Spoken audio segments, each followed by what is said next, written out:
మత్తయి సువార్త 9వ అధ్యాయము, లూకా సువార్త 5వ అధ్యాయం. ఈ రెండు భాగాలు ఎందుకు చదివారండి? ఒక భాగం సరిపోదు కదా అని అంటే, చూడండి, ఒకే సంఘటన ఇద్దరు భక్తులు రెండు కోణాల నుంచి రాశారు. ఈయన రాసినది మత్తయి సువార్తలో రాసిన కొన్ని విషయాలు మనం చూస్తుంటే, లూకా సువార్తలో లూకా అన్న భక్తుడు ఇంకొన్ని విషయాలు కూడీకరించాడు. ఇవన్నీ కలిపి చూస్తున్నప్పుడు మనకు ఫుల్ పిక్చర్ అర్థమవుద్ది అనమాట. ఇప్పుడు చూడండి, ఏదైనా వివాహం జరుగుతున్నప్పుడు ఫోటోగ్రాఫర్స్ ఏం చేస్తారంటే రకరకాల కోణాల్లో ఫోటోలు తీస్తూ ఉంటారు. పెళ్లి చేసుకుంటున్నప్పుడు ఎవరు వచ్చారు, ఎవరు వెళ్ళారు, ఇవన్నీ మనకు తెలియదు.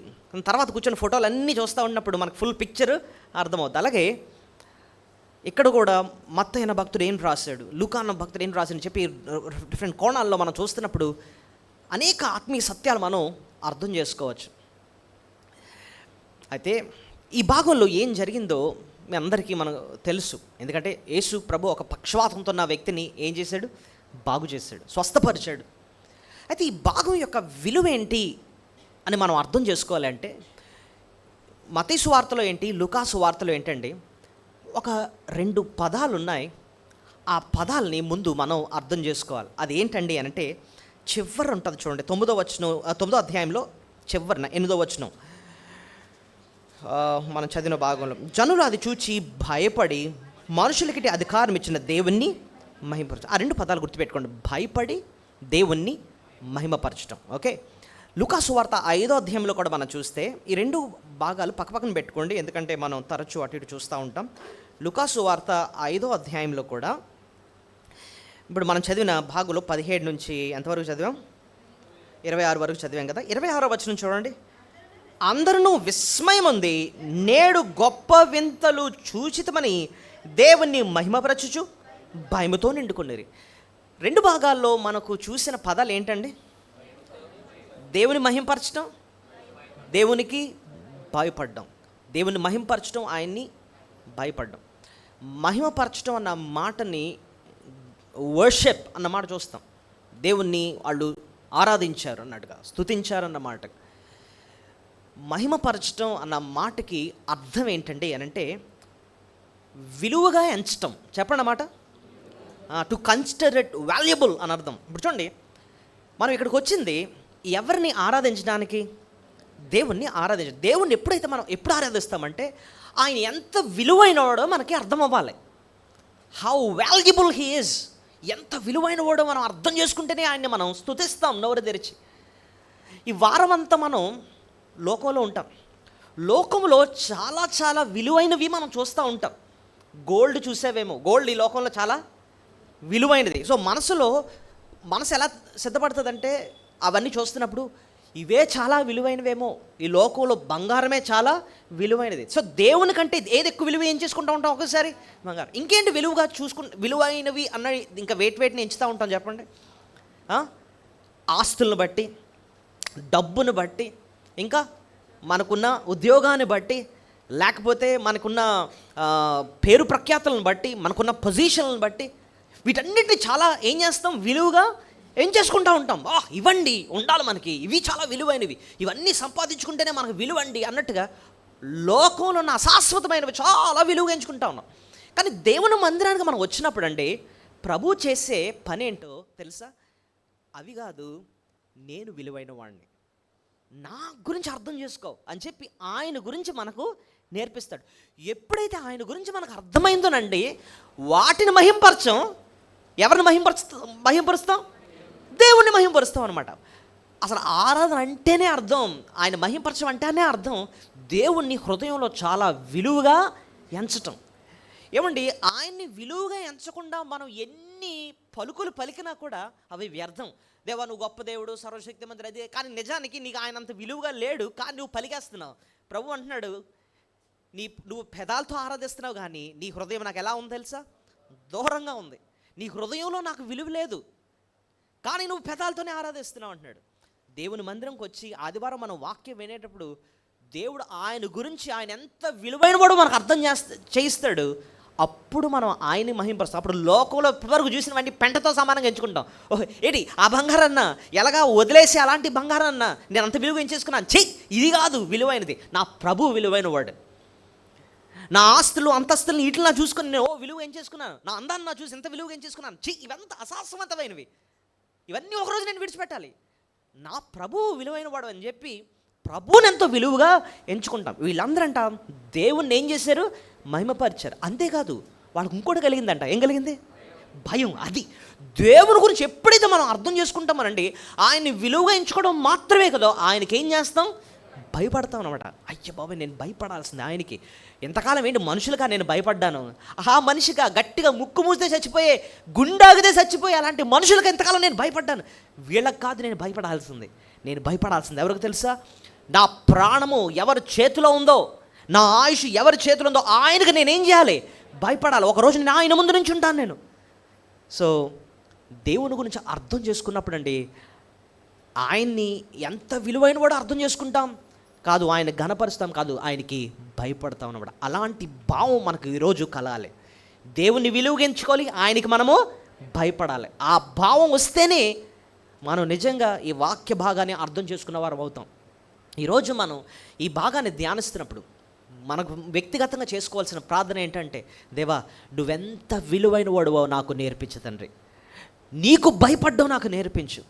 ఎందుకంటే నిన్ను విలువగా ఎంచుకోకుండా, నీకు భయపడకుండా నేను నిన్నెంత ఆరాధన చేసినా అది వ్యర్థమే అని చెప్పి ఆయన వైపు చూస్తూ, దేవా నీ గురించి నువ్వెంత విలువైన వాడో నాకు అర్థం చేయించు ఈ భాగం ద్వారా అని చెప్పి ఆరాధిక ప్రార్థన చేసుకుంటూ ఆ ప్రార్థనాపూర్వకంగా ఈ వాక్యాన్ని మనం ధ్యానిస్తేనండి, దేవుని గురించి శ్రేష్టమైన విషయాలు అర్థం చేసుకుంటాం. ఈ భాగంలో ఆయన విలువగా ఎంచుతాం, ఆయనకు భయపడుతూ యథార్థంగా దేవుని మనం ఆరాధన చేస్తాం అన్నమాట.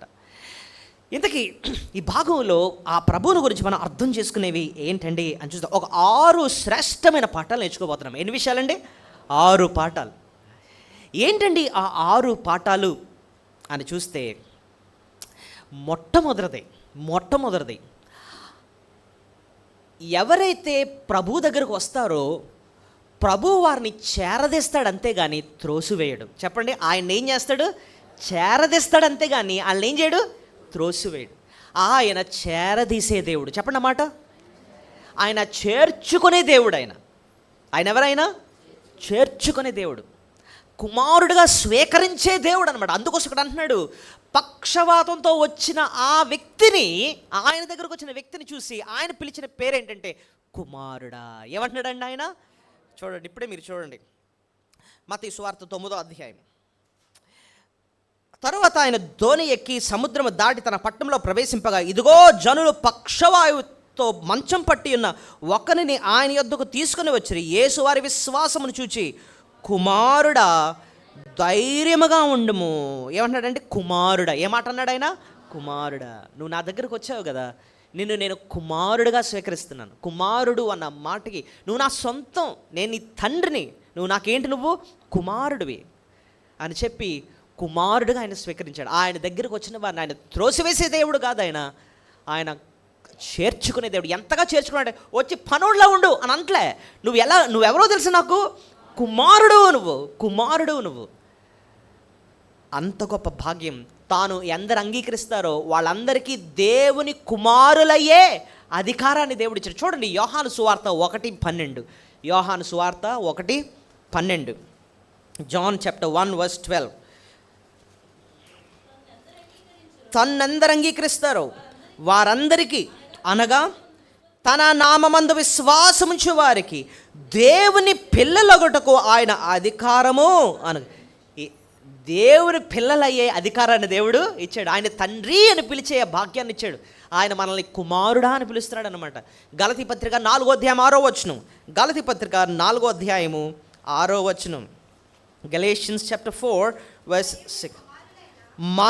మరియు మీరు కుమారులై ఉన్నందున ఆయన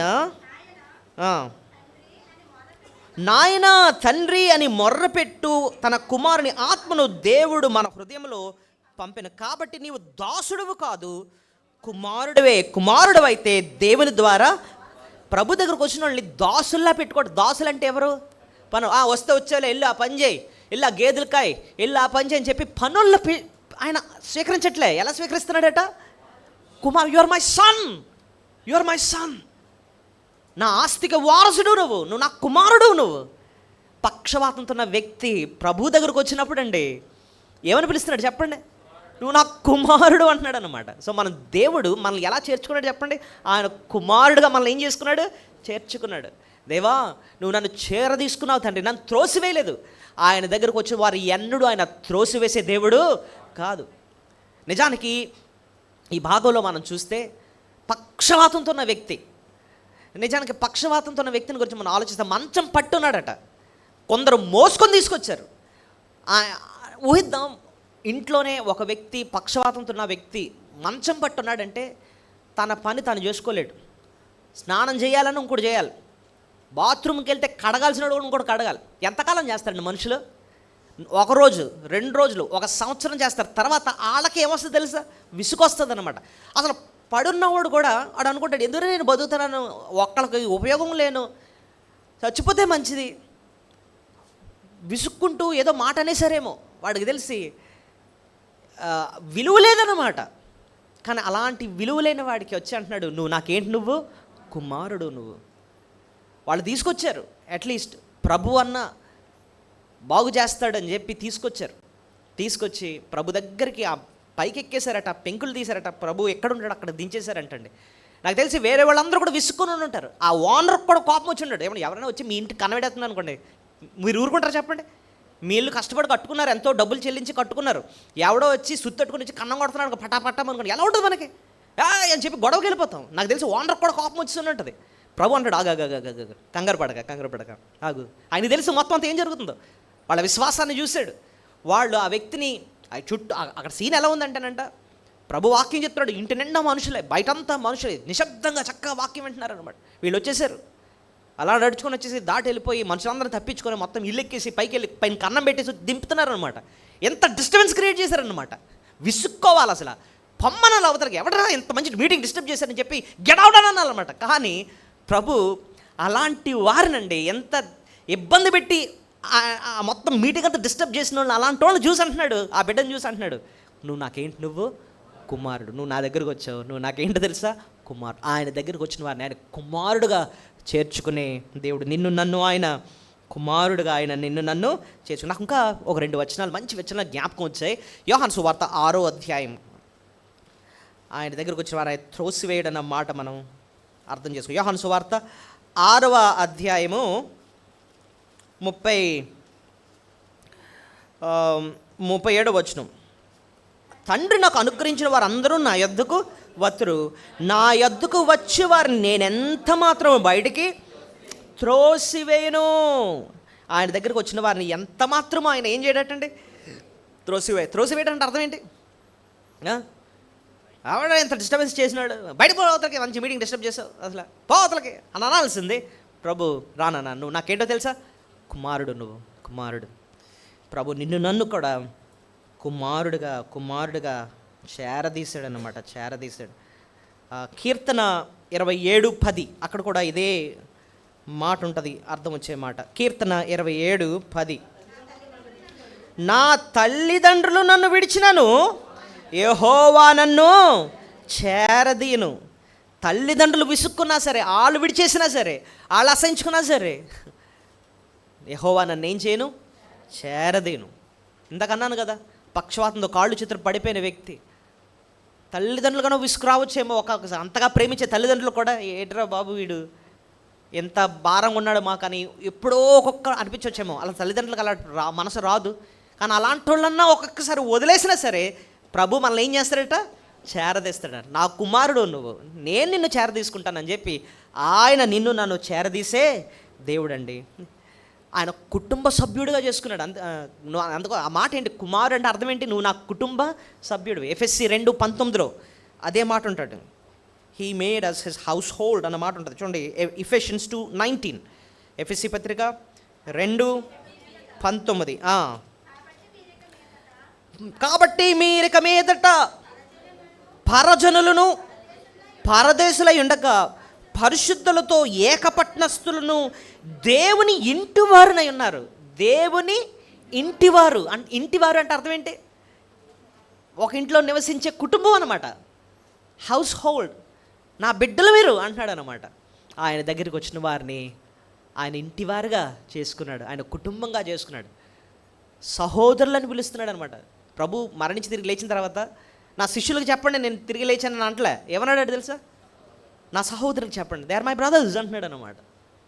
మనల్ని ఆయన ఇంటివారుగా చేసుకున్నాడు. ఆయన దగ్గరికి వచ్చిన వారిని త్రోసివేసేవాడు కాదు, ఆయన కుమారులుగా చేర్చుకునే దేవుడు ఆయన. ఎంత గొప్ప భాగ్యం అండి. నువ్వు దాసుడువు కాదు, నువ్వు నాకేంటి? కుమారుడివే. రెండోది, ప్రభుని గురించి నేర్చుకునే శ్రేష్టమైన పాఠం ఏంటండి ఈ భాగంలో మనం చూస్తేనండి? మీరే చూడండి, లూకాసు వార్త లేదా మత్తయి సువార్త, ఏది తీసినా మత్తయి సువార్త చూద్దాం. మత్తయి సువార్త 9వ అధ్యాయం, మాథ్యూ చాప్టర్ 9 కాడికి వెళ్ళిపోదాం. రెండో మాట ప్రభుని గురించి ఇక్కడ ఏం నేర్చుకోవచ్చు? 2వ వచనం, ఇదిగో జనులు పక్షవాయువుతో మంచం పట్టి ఉన్న ఒకరిని ఆయన యొద్దకు తీసుకుని వచ్చిరి. యేసు వారి విశ్వాసమును చూచి, కుమారుడా ధైర్యముగా ఉండుము. ఏమంటున్నాడు? రెండోది, ఆ మాట ద్వారా మనం నేర్చుకునే రెండో పాఠం దేవుని గురించి, ఆయన దగ్గరకు వచ్చిన వారిని ఆయన ధైర్యపరిచే దేవుడు. ఆయన ఎవరైనా ధైర్యపరిచే దేవుడు. నాకు తెలిసి ఆ వ్యక్తికి ఎంతో భయంతో ఉన్నాడు, ఎంతో కృంగుదలతో ఉన్నాడు. నేను అన్నాను కదా, ఇంటివారే విసుక్కొని ఏదైనా మాట అనేసారనుకోండి, నీ వల్ల ఏంటి ఉపయోగం మాకు అని ఒక మాట అన్నారనుకోండి, ఆడికి ఎలా ఉంటుంది చెప్పండి?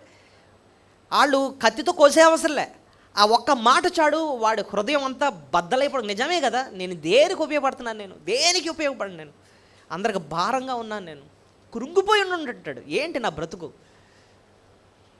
ఒక సంతోషం లేదు, అందరికి ఇబ్బందిగా ఉన్నాను. ప్రభు అన్నాడు, నువ్వు రావాల్సిన చోటకి వచ్చేసావు, ఇంకా నువ్వు ఎలా ఉండాలి తెలుసా? ధైర్యంగా ఉండంతే. నీ సమస్య అంతటికి పరిష్కారం ఇక్కడే ఉంటుంది. నువ్వు ఇంతకాలం ఎక్కడెక్కడ తిరిగావో, ఎక్కడెక్కడ నేను తిప్పారో, కానీ నా దగ్గరకు వచ్చావు కదా, ఇంక నువ్వు ధైర్యంగా ఉండంతే. నీకు సమస్తానికి, నీ ప్రతి సమస్యకు జవాబు నేనే. నా దగ్గరికే వచ్చావు, నువ్వు నా పాదాల దగ్గరకు వచ్చేసావు, నువ్వు ధైర్యంగా ఉండు. నేను అనుకుంటున్నాను, అలాగ దింపేస్తున్నప్పుడు నాకు తెలిసి అక్కడ వాళ్ళు అందరూ నించుడిపోయి ఉంటారు కదండి, అందరూ కూర్చోరు కదా, పెంకుల మీద పడుతున్నాయేమని చెప్పి దూరం అయిపోయి ఉంటారు. కానీ ప్రభు మాత్రం అక్కడే నించున్నాడు. మంచంతో దింపేసేటప్పటికి మంచం కరెక్ట్గా ఆయన కాలు దగ్గరికి వచ్చి ఉంటుంది కదా, ఆ సీన్ అలాగ ఉంటుంటుంది. నువ్వు నా పాదాల దగ్గరికి వచ్చేసావు కాదు, ఇంకా నువ్వు ధైర్యంగా ఉండు, నీ సమస్యకు ఇంకా తీరట్టే, ఇంక ధైర్యంగా ఉండు ఇంకా. సో దేవుడు నిన్ను నన్ను కృంగినప్పుడు ఏం చేస్తాడండి? ధైర్యపరిచే దేవుడు, ధైర్యపరిచే దేవుడు. ఆయన మాటల్లోనే ఎంతో ధైర్యం ఉందండి, ఆయన మాటల్లోనే ఎంతో ఆదరణ. ఈవేళ మనం అందరంకి వచ్చాం ఏమంటే, ఇక్కడ ఉన్న ప్రతి ఒక్కళ్ళం కూడానండి ఏదో సమస్యతో ఉన్నవాళ్ళమే, ఏదో సమస్య మనల్ని వెంటాడుతూనే ఉంది. కానీ ఇలాంటి బాధలున్న మనసుకు ఊరట ఎక్కడ దొరుకుతుందో తెలుసా అండి?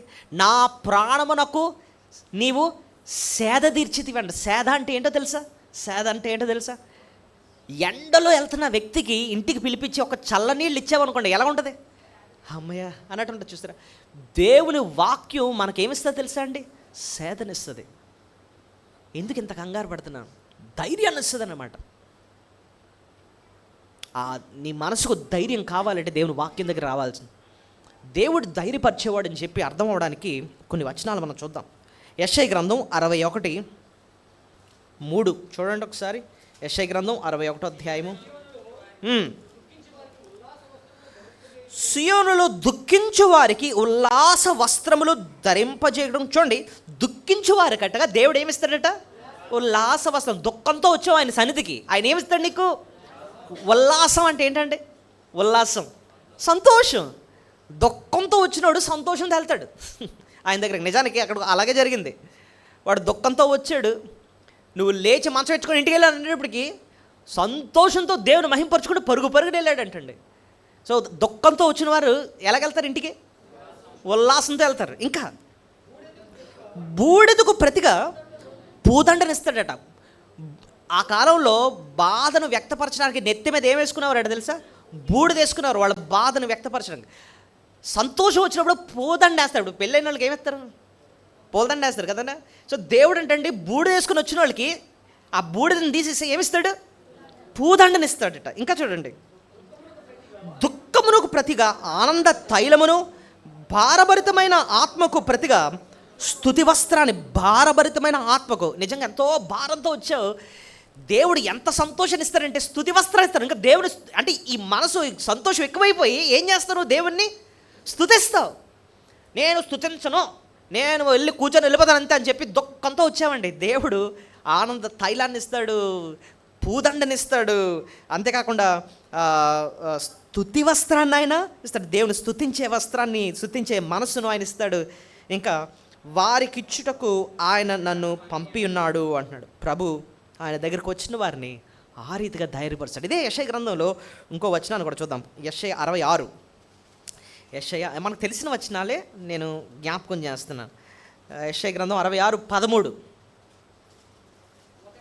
ఒక తల్లి వానిని ఆదరించినట్లు నేను మిమ్మను ఆదరించేదను, యెరూషలేములోనే మీరు ఆదరింపబడదు. యెరూషలేము అంటే దేవుని మందిరం. దేవుని మందిరానికి వచ్చినప్పుడు మనకేం దొరుకుతుందట? ఎంత ఆదరణ అంటే, ఒక తల్లి ఆదరించినట్టుగా దేవుడు నిన్ను నన్ను ఏం చేస్తాడు? ఆదరిస్తాడు. ఒకసారి మనసు బాగాలేదనుకోండి, ఇంటికి వెళ్తాం, అమ్మ నాన్నతో కాసేపు గడపాలనిపిస్తుంది. వాళ్ళతో మాట్లాడినప్పుడు నువ్వు ఎంతో టెన్షన్లతో ఉన్నా, నీకు ఒక్కసారి అమ్మ నాన్న వాళ్ళు ఆదరించేటప్పటికి ఎంతో ధైర్యం నీకు వస్తుంది అనమాట, ఎంతో సంతోషం వస్తుంది. కాదు, దేవుడు అంటాడు, ఒక తల్లి ఆదరించినాడు, నేను నిన్నేం చేస్తాను? ఆదరిస్తాను. మరి ఆయన ఆదరణ నువ్వు పొందాలంటే యెరూషలేముకు రావాలి. యెరూషలేములో ఏముంది?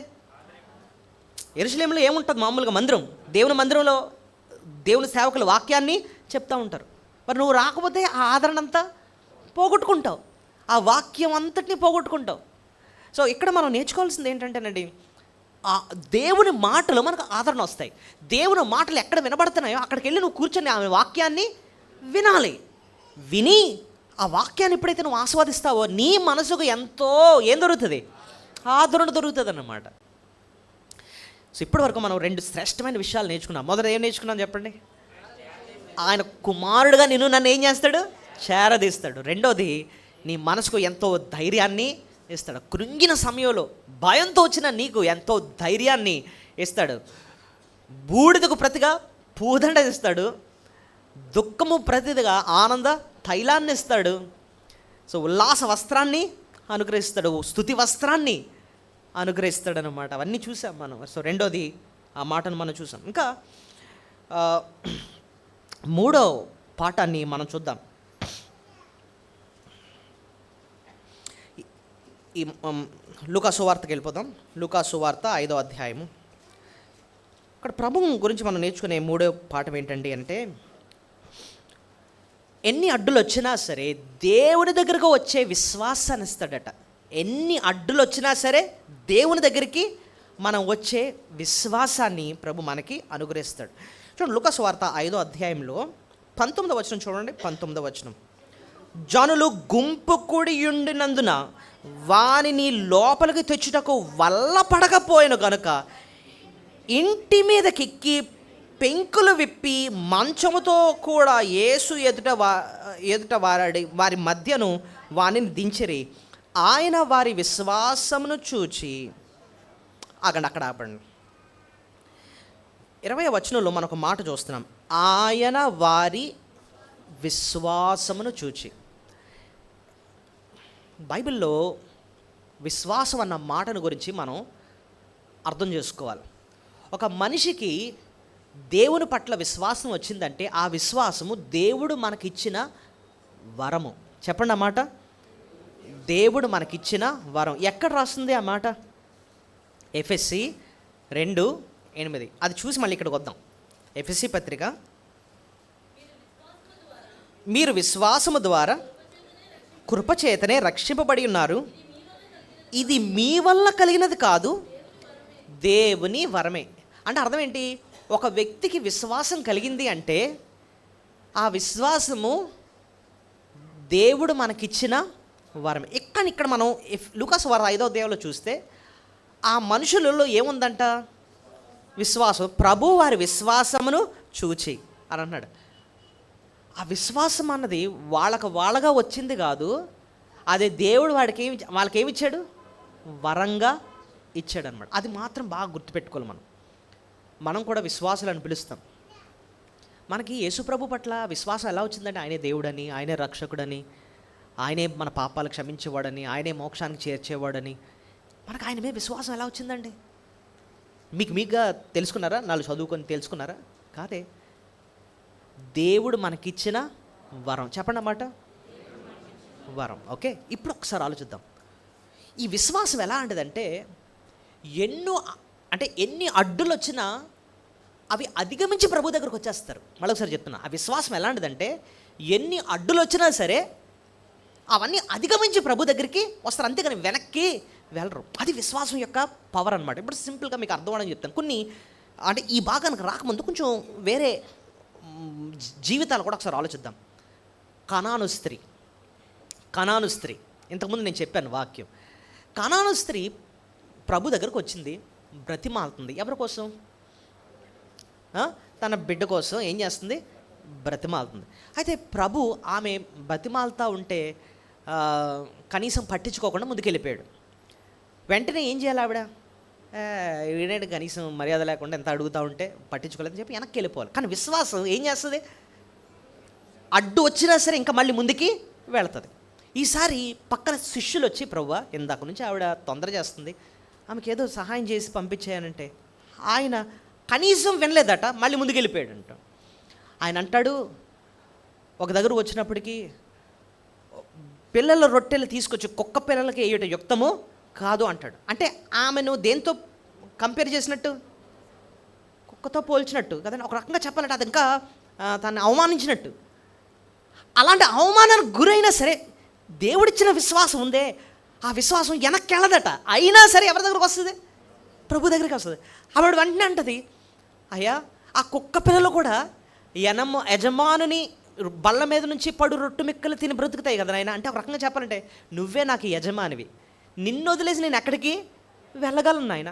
అప్పుడు వెంటనే అంటాడు ప్రభు, అమ్మా నీ విశ్వాసము గొప్పది. ఎందుకంటే ఆ విశ్వాసము అడ్డులు వచ్చిన, అవమానం వచ్చిన, ఆలస్యమైన, సహాయం పొందకపోయినా ప్రభునే వెంబడిస్తుంది, అంతేగాని వెనక్కి మాత్రం ఏమాత్రమో వెళ్దనమాట. ఇంకో ఎగ్జాంపుల్ చూద్దాం. ప్రభుని వెంబడించిన వాళ్ళు ఇంకెవరు? భర్తిమై ఒకసారి ఆలోచిద్దాం.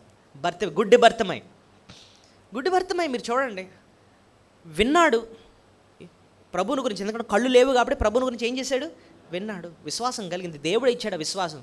యేసు ప్రభు దారంటే వెళ్తున్నాడు అని తెలిసింది. దావీదు కుమారుడా నన్ను కరుణించు అని చెప్పి కళ్ళు కనిపించుకొని గట్టిగా కేకలేస్తున్నాడు. పక్కన ఉన్న వాళ్ళు ఏం చేశారు? రాయ్ ఏ అల్లరి నువ్వును, ఆయన ఏదో వెళ్తూ ఉంటే అని చెప్పి అడ్డు పెడుతున్నారు, నోరు రొక్కేస్తున్నారు. కానీ దేవుడిచ్చిన విశ్వాసం ఎలాంటిదంటే ఎన్ని అడ్డులు వచ్చినా సరే ఏం చేస్తుంది? ఆయన్నే వెంబడిస్తుంది, ఆయన్ని దగ్గరికి వెళ్ళిపోవాలని. అలాంటి అన్స్టాపబుల్ ఫెయిత్ అనమాట. ఎవరు ఆపలేరు అలాంటి విశ్వాసిని. నేను ముందుకు వెళ్ళిపోవాలంతే. వెళ్ళిపోయి అరుస్తూ ఉంటే, అంటే వీళ్ళు నొక్కుతూ ఉంటే అంటే అక్కడ రాసున్న మాట, ఇంకా మరీ ఎక్కువగా ఏం చేశాడు?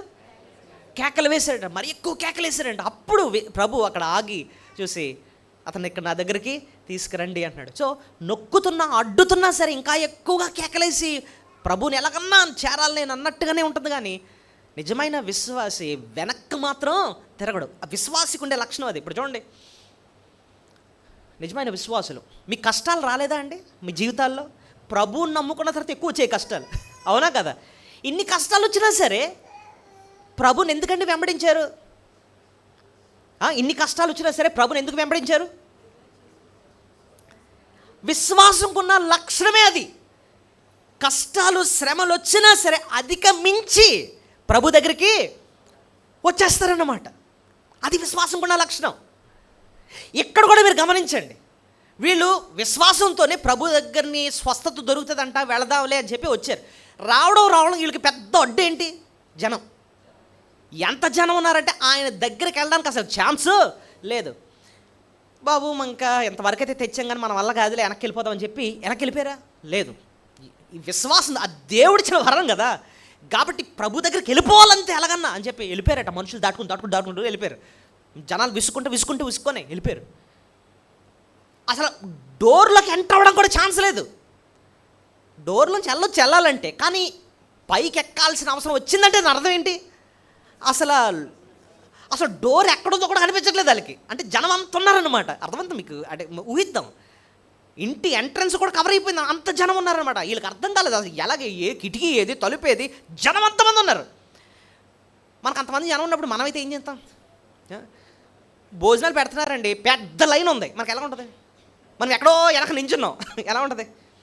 అరే అక్కడికి వెళ్ళేటప్పుడు అంత అయిపోద్దులేరో, ఎందుకు మనం ఎక్కడ హోటల్లో తినేద్దామని చెప్పి మనమైతే, అవునా కదా చెప్పండి? కానీ అక్కడ అలాగే ఉంది సీను. అసలు ప్రభు దగ్గరికి వెళ్ళడానికి కూడా ఛాన్స్ లేదు. మన దేవుడిచ్చిన వరం లాంటి విశ్వాసం ఏం చేసింది తెలుసా? మేడెక్కేసేటట్టు చేసింది. పెంకులు ఎక్కేశారు. పెంకుటిల్లు కాబట్టి మెట్లు ఉండవు, మరి ఎలా ఎక్కేశారు మొత్తం మీద పైకి. ప్రభు ఎక్కడుండుంటాడా ఊహించారు, ఇక్కడ ఉండుంటాడు అని చెప్పి ఊహించి అక్కడ పెంకులు ఇప్పి, వాళ్ళు తిడతారు, మన ఇల్లు కాదు అది, మన ఇల్లు ఇప్పించుకున్నామంటే పని అర్థం ఉంది, ఎవరిదో ఇల్లు, తిడితే తిట్టుకోనండి, ఏం పర్లే, వెళ్ళిపోయారు అంతే. ఇప్పేశారు, ప్రభు దగ్గరికి దింపేశారు. అంతవరకు ఆయన దగ్గరికి వచ్చారంటే ఆయన్ని అక్కడి వరకు నడిపించింది ఏంటండి అంటే, దేవుడు వారికి ఏమిచ్చాడు? విశ్వాసం ఇచ్చాడు. ఆ విశ్వాసం అడ్డులు వచ్చినా సరే ఆయన దగ్గరికి వచ్చేస్తుంది అంతే. సంఘం అంతా సువార్తకి వెళ్తుంది. నీకు ఉంది అనారోగ్యం, నీకు ఉంది బోల్డంత ఇంట్లో పెద్ద పెద్ద సమస్యలు, పిల్లలు ఉన్నారు, అదున్నది, ఈ కష్టం ఉంది, ఆ కష్టం అన్నీ ఉన్నాయి, కానీ విశ్వాసి ఎలా ఉండదు? నేను వెళ్ళాలి దేవుని పనికి, ఎన్ని అడ్డులున్నా సరే నేను దేవుని పనికి వెళ్ళిపోవాలంతే, చెయ్యాలంతే. నీకు ఎందుకు వచ్చిందండి ఆ మనసు అంటే, నువ్వెవరో, నువ్వు విశ్వాసు, నువ్వు విశ్వాసి. ఎవరు ఆపలేరండి విశ్వాసం, అన్స్టాపబుల్ అన్నమాట. ఈవెన్ స్వార్థ చెప్పేటప్పుడు కూడా పౌలు భక్తుడు దగ్గర అంటాడు, దేవుని ప్రేమ నన్ను బలవంతం చేస్తుంది. ఏం చేస్తుందంట? బలవంతం చేస్తుందంట. ఎల్లు స్వార్థ చెప్పు అని చెప్పి ఆయన ప్రేమ, దేవుని పట్ల ఉన్న ప్రేమ, దేవుని పట్ల ఉన్న విశ్వాసం బలవంతం చేస్తుందంట ఆయన్ని. So unstoppable. సో ప్రభు మనకు కూడా ఎన్ని అడ్డులు వచ్చినా సరే ఆయన దగ్గరికి వెళ్ళిపోయే అలాంటి ఏమిచ్చాడు మనకి? విశ్వాసాన్ని ఇచ్చాడు. విశ్వాసాన్ని వెనక్కి వెళ్ళట్లేదు, వాళ్ళు వెనక్కి వెళ్ళట్లేదు, ముందుకెళ్ళిపోతారు. Nothing could stop them. మనం నిజంగా ప్రభువుని వెంబడిద్దాం అన్న టైంకి లోకం నుంచి ఎన్నో వ్యతిరేకత వస్తూ ఉంటుంది. సొంత కుటుంబమే అంటారు ఒక్కొక్కసారి, ఏమని? ఇదిగో నువ్వు కానీ యేసుప్రభు అన్నావంటే మీ పిల్లల పెళ్ళి అయితే మేము రాము, లేకపోతే ఇంకేమంటారు చెప్పండి, నువ్వేమి శుభకార్యాలు చేసుకున్నా మేము ఉండం. అదొక అడ్డే. నిజంగా వస్తాయి అడ్డులు. నిజమైన విశ్వాసం ఏం చేస్తారు తెలుసా? రాపోయినా పర్లేదులే అని చెప్పి ఎక్కడికి వచ్చేస్తారు? ప్రభు దగ్గరికి వచ్చేస్తారు అంతే. అది విశ్వాసం కొన్ని పవర్ అన్నమాట. సొసైటీ నుంచి వస్తాయి అడ్డులు. సద్భక్తితో బ్రతుకును ఉద్దేశించి వారికి హింసలెన్నో వచ్చును. 2 తిమోతి 3:12 ఉంటుంది అన్నమాట. హింసలు వచ్చినా సరే ప్రభు దగ్గరికి వచ్చేస్తారు. ఎందుకంటే అది విశ్వాసం, దేవుడు మనకిచ్చిన వారు అన్స్టాపబుల్ అనమాట. ఎవరు ఆపలేరు అని.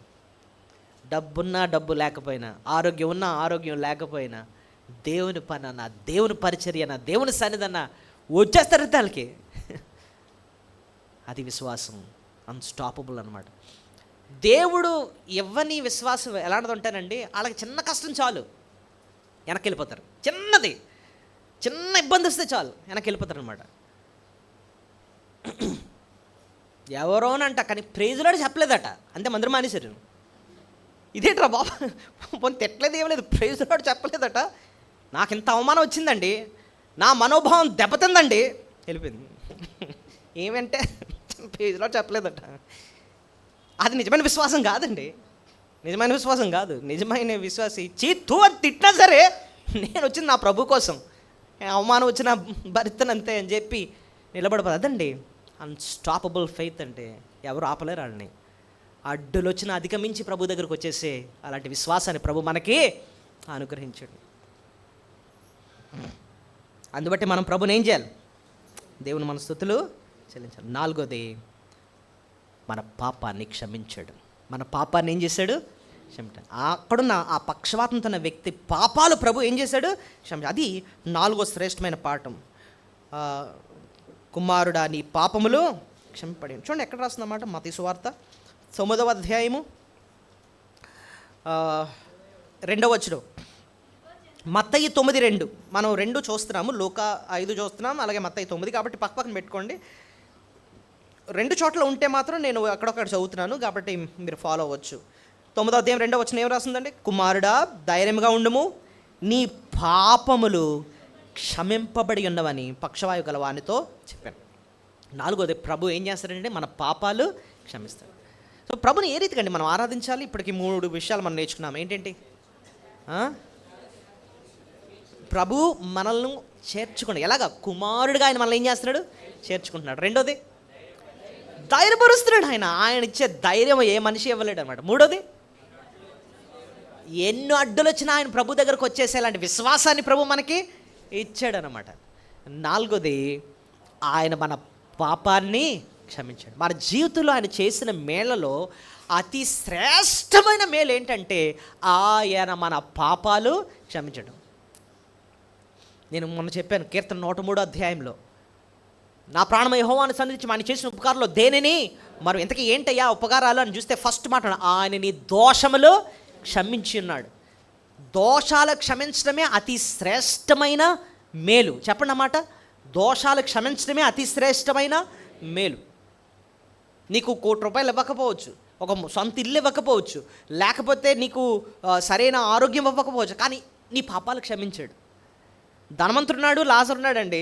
ధనవంతుడికి అన్నీ ఇచ్చాడు, కానీ పాపాలు క్షమించలేదు. లాజర్కి ఏమి ఇవ్వలేదు, పాపాన్ని క్షమించాడు. ఇద్దరు మరణించిన తర్వాత ఏమైంది?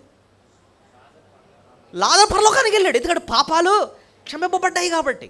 పాప క్షమాపణ పొందకుండా పరలోక రాజ్యానికి వెళ్ళడం అసాధ్యం. సో దేవుడు మన పాపాన్ని ఆయన ఏం చేశాడండి? క్షమించాడు. పాపాన్ని క్షమించే అధికారం ఆయనకు మాత్రమే ఉంది. ఇంకోటి తెలుసా, యేసుప్రభు నీ పాపాలు క్షమింపబడి ఉన్నాయని అన్నాడు, అంత బాగానే ఉంది. అసలు నిజంగా క్షమింపబడ్డాయో లేదో రుజువేంటండి? రుజువేంటి? అప్పుడే ఒక అద్భుతం జరిగింది చూసారా? స్వస్థత. ఆ స్వస్థత పొందడం ఎంత వాస్తవమో వాడి పాపాలు క్షమింపబడడం కూడా అంతే వాస్తవం. ప్రభు అందుకోసం దాన్ని ఆథెంటికేట్ చేయడానికి, దానికి రుజువు చూపించడానికి అప్పటికప్పుడు ఒక అద్భుతం చేశాడు. నోటి మీద వేలేసుకున్నారన్నమాట. నిజంగానే వాడి పాపాన్ని ప్రభు ఏం చేశాడు? క్షమించాడు. ఆయన దగ్గరకు వచ్చిన నీకు నాకు కూడానండి ఆయన చేసిన అతి శ్రేష్టమైన మేలు ఏంటో తెలుసా అండి? ఆయన నీ పాపాన్ని నా పాపాన్ని ఆయన ఏం చేశాడు? క్షమించాడు. ఇంకోటి తెలుసా, ఆ వ్యక్తి పక్షవాతం బాగు చేసుకోవడానికి వచ్చాడండి. అసలు పాపాల గురించి కాదు వచ్చింది, కానీ దేనికోసం వచ్చాడు? పక్షవాతం కోసం వచ్చాడు, పక్షవాతం బాగు చేసుకోవడానికి. కానీ ప్రభు ఫస్ట్ ఏం చేశాడు? పాపాలు క్షమించాడు. అక్కడ ప్రభు మనకు నేర్పిస్తుంది ఏంటో తెలుసా అండి? ఇదిగో నువ్వు పక్షవాతం అన్న రోగం గురించి ఆలోచిస్తున్నావు, కానీ అంతకన్నా భయంకరమైన రోగం నీకు ఉంది. అదేంటో తెలుసా? పాపం అన్న రోగం. ఇంకో విషయం, పక్షవాతంలో ఉన్న ఒక లక్షణం ఏంటంటే, ఒక వ్యక్తికి కంప్లీట్ పక్షవాతం వస్తుందంటే కాళ్ళు చేతులు చచ్చిపోయి బలహీనమైపోతుంది. ఎంత బలహీనం అంటే వాడి సొంత చెయ్యి కూడా ఎత్తలేనంత బలహీనమో అయిపోయాడు. సో పక్షవాతం ఒక వ్యక్తిని ఏం చేస్తుంది? బలహీనపరుస్తుంది. పాపం ఏం చేస్తుంది తెలుసా? మనల్ని బలహీనపరుస్తుంది. ఎంత బలహీనం అంటే మనమే రక్షించుకొనలేనంత బలహీనంగా మనల్ని చేస్తుంది. సో పాపం అన్న పక్షవాతం ఉంది మనకి. నీ పాయింట్ అర్థమైందా మీకు? పక్షవాతం ఏంటంటే శారీరకంగా మనల్ని బలహీనం చేస్తుంది, పాపమేమో ఆత్మీయంగా మనల్ని బలహీనం చేస్తుంది. పక్షవాతం నీ మీద దోమ కొడుతున్నా కొట్టుకోలేని పరిస్థితి, నువ్వు ఎంత బలహీనుడు అయిపోయావు, చచ్చిపడి ఉన్నట్టుగానే ఉన్నావు నువ్వు. పాపం ఏం చేసిందంటే నిన్ను నువ్వు రక్షించుకొనలేని స్థితి అన్నమాట. మనం రోమా 5లో చూస్తే, మీరు భక్తిహీనులుగా ఉన్నప్పుడు, మీరు బలహీనులుగా ఉన్నప్పుడు ఆయన నిన్ను నన్ను ప్రేమించి ఆయన మన కోసం ప్రాణము పెట్టాడని రాస్తుంటుంది. రోమా 5, 6, 7, 8 వచనాల్లో చూస్తే, మనం భక్తిహీనులమై ఉండగా, బలహీనులమై ఉండగా, బలహీనులు అంటే నిన్ను నువ్వు రక్షించుకొనలేని స్థితి అన్నమాట. అసలు ప్రభు దగ్గరికి రావడానికి కూడా తనకు తానుగా రాలేడనమాట. ఇంకోళ్ళు ఏం చేశారు? కష్టపడి మోసుకొని తీసుకొచ్చారు. పాపం అన్న స్థితి ఎంత బలహీనం చేసిందంటే నీకు నువ్వుగా ప్రభు దగ్గరకు రాలేవు, నీకు నువ్వుగా ఏ మంచి పని కూడా నువ్వు చేయలేవన్నమాట. ఏమండి, పక్షవాతంతో ఉన్న వ్యక్తికిని, సిలువు మీద ఉన్న దొంగకిని ఒక పోలిక ఉందండి. ఏంటో మీరు చెప్పగలరా? పక్షవాతంతో పడున్న వ్యక్తికిని, సిలువ మీద దొంగకి ఒక పోలిక ఉంది, ఏంటో మీరు చెప్పాలి నాకు.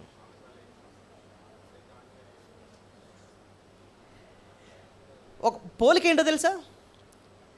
అఫ్కోర్స్ ఇద్దరు పాపాలు క్షమింపబడ్డాయి, ఇద్దరు పాపాలకు ప్రభు క్షమించాడు, సిలువ మీద దొంగ పాపాలు కూడా క్షమించాడు. కానీ ఇద్దరిలో ఒక పోలిక ఉంది, ఏంటో తెలుసా?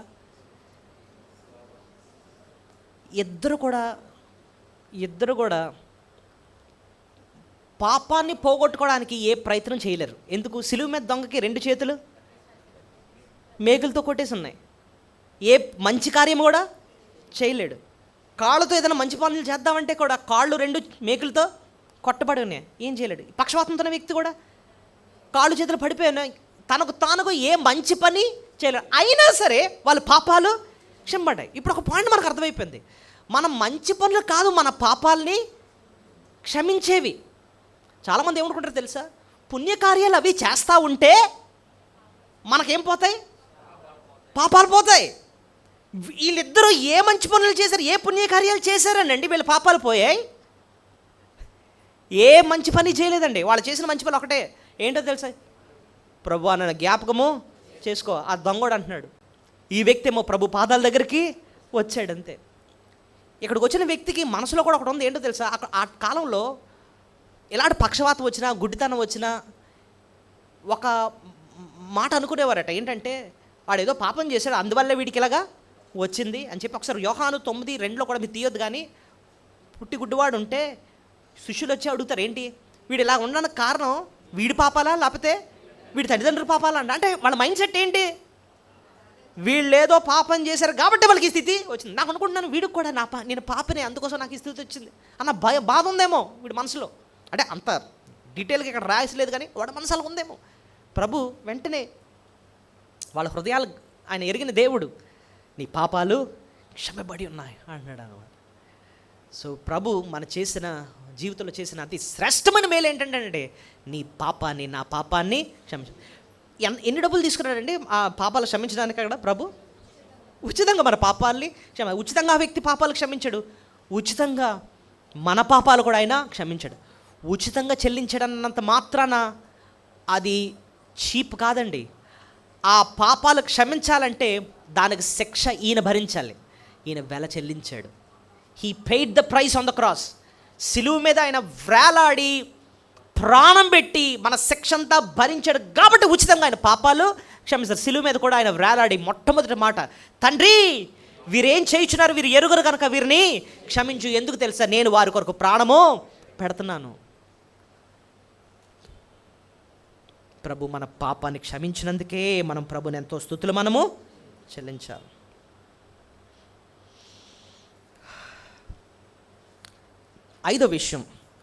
ఐదో శ్రేష్టమైన పాఠం ఏంటంటే, ప్రభు వారి హృదయాలను ఎలిగిన దేవుడు ఆయన. చూడండి ఎక్కడ రాస్తుంటుందంటే 4వ వచనం మత్తయి సువార్త 9:4, యేసు వారి తలంపులు గ్రహించి మీరెందుకు మీ హృదయాల్లో దురాలోచనలు చేయుచున్నారు. సో లూకా సువార్తలో ఏముంటుందండి? లూకా సువార్త 5వ అధ్యాయంలో కూడా చూస్తే, 5వ అధ్యాయంలో కూడా ఎన్నో వచనం అంటే 22, యేసు వారి ఆలోచనలు ఎరిగి మీరు మీ హృదయంలో ఏమి ఆలోచించుకొనుచున్నారు. పాములు క్షమింపబడి ఉన్నామని చెప్పడం సులభమా, నీవు లేచి నడవమని చెప్పుట. ఇక్కడ కొంతమంది శాస్త్రులు పరిచయాలు కూడా ఉన్నారండి. వీళ్ళు వచ్చారట మీటింగ్కి. వీళ్ళు ఎందుకు వచ్చారో తెలుసా? ఏదో కొత్త విషయం దేవుడి కోసం తెలుసుకుందాం ఇది కాదట. ఎందుకు వచ్చారట తెలుసు? వీళ్ళు ఈయన ఏం తప్పు మాట్లాడితే తప్పు పడదాం అన్నట్టుగా వచ్చారు వీళ్ళు. చూడండి, అది నేను చెప్పిన మాట కాదు, మీరే చూడండి. లూకా సువార్త 6వ అధ్యాయంలో 7వ వచనంలో ఉంటుంది ఆ మాట. లుక్ 6:7, శాస్త్రులు పరిసేలును ఆయన మీద నేరం మోపవల్లని విశ్రాంతి దినమున స్వస్థపరచునేమో అని ఆయన్ను కనిపెట్టుచుంటారు. సో వీళ్ళు ప్రభు చుట్టూ అలా తిరుగుతున్నారు, నక్కల్లా తిరుగుతున్నారు అన్నమాట. దేనికోసం? ఈయనేమైనా తప్పు చేస్తే పట్టిద్దాం అన్నట్టుగా తిరుగుతున్నారు అన్నమాట. సో చాలామంది వాక్యం వినడానికి వస్తారండి, అందరూ మంచి ఉద్దేశంతోనే వస్తారనుకుంటారా? కొంతమంది ఎందుకోసం వస్తారు? తప్పులు పడ్డానికి వస్తారనమాట. అది గుర్తుపెట్టుకోవాలి వాక్యం చెప్పేటప్పుడు. సో అందరూ మంచి ఉద్దేశంతో రారు. సో ఇక్కడ శాస్త్రుల పరిచయాలు వాళ్ళు కూర్చున్నారంట ఆ జనసమూహంలో. వాళ్ళు వెయిట్ చేస్తున్నారు, ఏం తప్పు మాట్లాడతాడా పడదాం. ప్రభు ఎప్పుడైతే నీ పాపాలు క్షమింపడ్డాయి అని అంటాడు, వెంటనే వాళ్ళ మనసులో ఒకటి అనుకున్నారంట, దేవుడు కదా పాపాలు క్షమించేది, ఈయన కూడా పాపాలు క్షమించడానికి డామ్ అన్నట్టుగా మనసులో అనుకుంటున్నారు. దేవదూషణ అంటే అర్థం ఏంటంటే దేవుణ్ణే దూషిస్తున్నాడు, దేవుడు చేయాల్సిన పని ఇతను చేస్తున్నాడు ఏంటి. ప్రభు వెంటనే అంటున్నాడు, పాపాలు క్షమించుటకు భూమి మీద మనుష్య కుమారుడికి అధికారం కలదంటున్నాడు. అంతే, అది ప్రూవ్ చేయడానికే వెంటనే ఏం చేశాడు ఆయన, స్వస్థత పరిచాడు. ఇంకా నోటంట మాట వాళ్ళకి లేదనమాట. ఎంత గుడ్డితనంలో ఉన్నారో చూడండి. అంత ప్రూవ్ చేసినా సరే అయినా ఆయన్ని సిలివేయడానికే వెళ్తున్నారు. అది హృదయ కాఠిన్యం అన్నమాట. ప్రభు అందాక అన్నాను కదా, విశ్వాసం అన్నది దేవుడు ఇవ్వాల్సిన వరం, అంతేగాని ఇలా గుడ్డితనంతో వీళ్ళకి జ్ఞానంతో ఎన్ని ప్రూఫ్స్ ఎదురుకుండా పెట్టినా సరే కూడా వాళ్ళు నమ్మరు. మనం మన స్వార్థకి వెళ్ళామండి, స్వార్థ చెప్పాం, అంత బాగానే ఉంది. హృదయాలు తెరాల్సింది ఎవరు?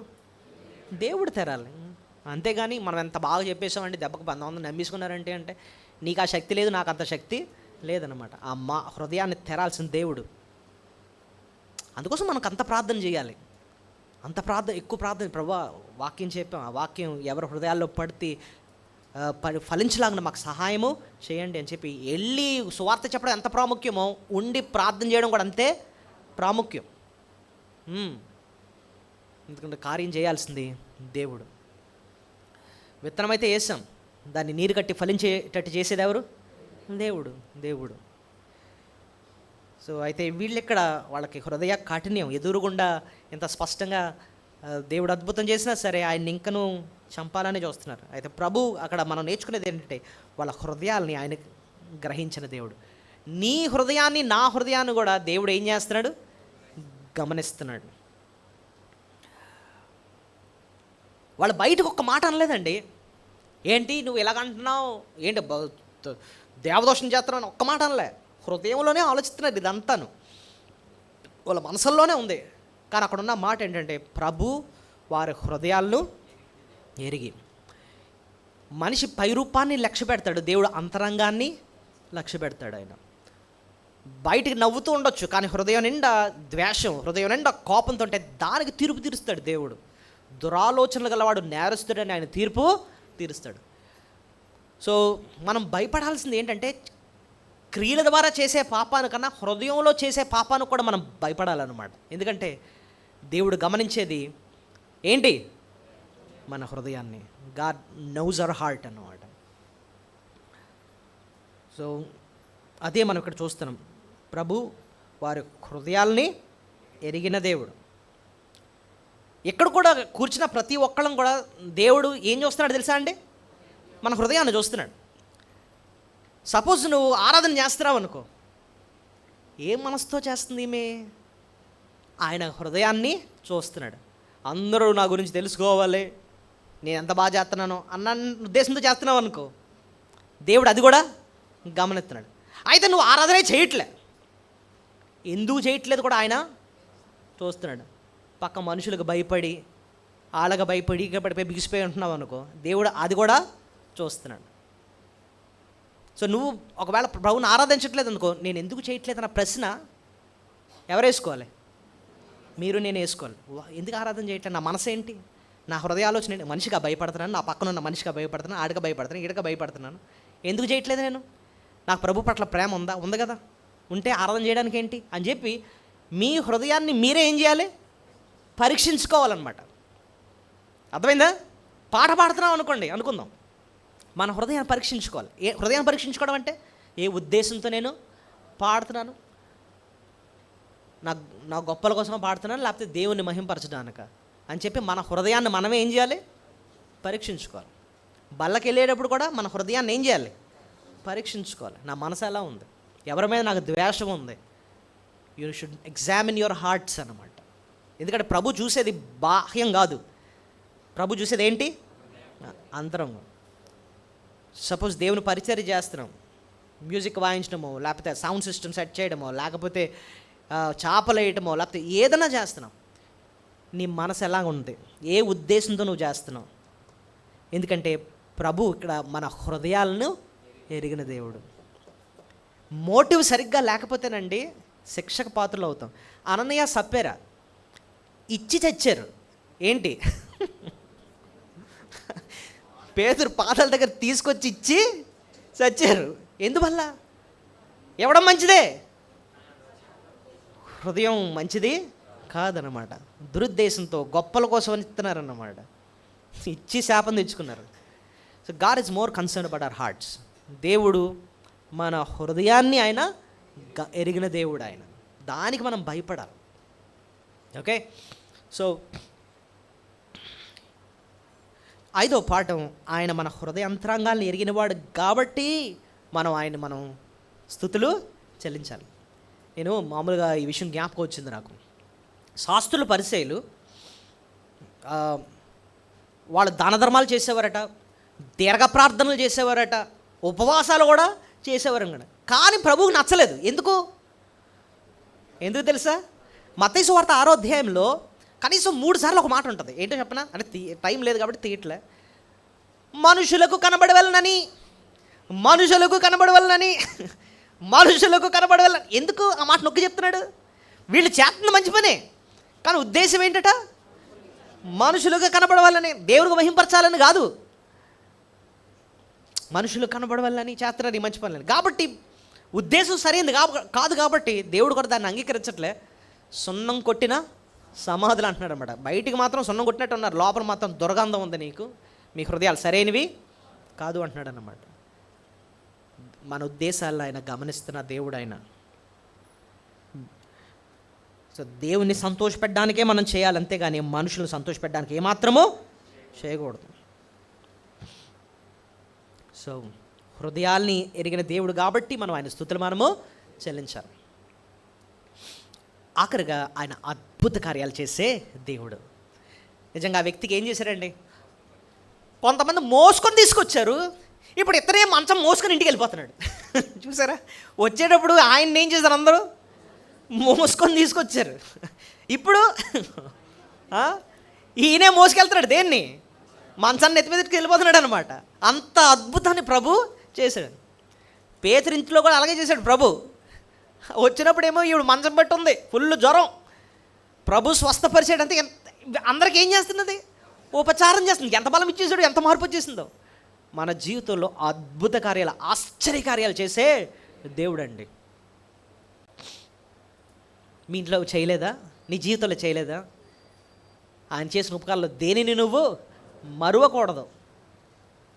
ఎప్పుడు జ్ఞాపకం చేసుకుంటూ ఉండాలి. నీ మధ్యన ఒకళ్ళతో మాట్లాడుతున్నాను, కొంచెం విశ్వాసే వెనకబడుతుంది అనమాట. మాట్లాడాను, ఏంటి మందిరం సరిగ్గా రావట్లేదు, ఏంటి సంగతి అని. దేవుడు ఏం మేలు చేశాడండి, మాకు అన్ని కష్టాలేనండి, అదండి ఇదని అన్నాడు. అప్పుడు నేను గుర్తు చేశాను, మీ జీవితంలో ఎన్ని మేలు చేశాడో చెప్తాను ఆగు అని చెప్పి టకటక్కడ చెప్తాంటే, అవునండి అప్పుడు బాగా మేలు చేశాడండి అండి. మర్చిపోయావే అని అన్నా.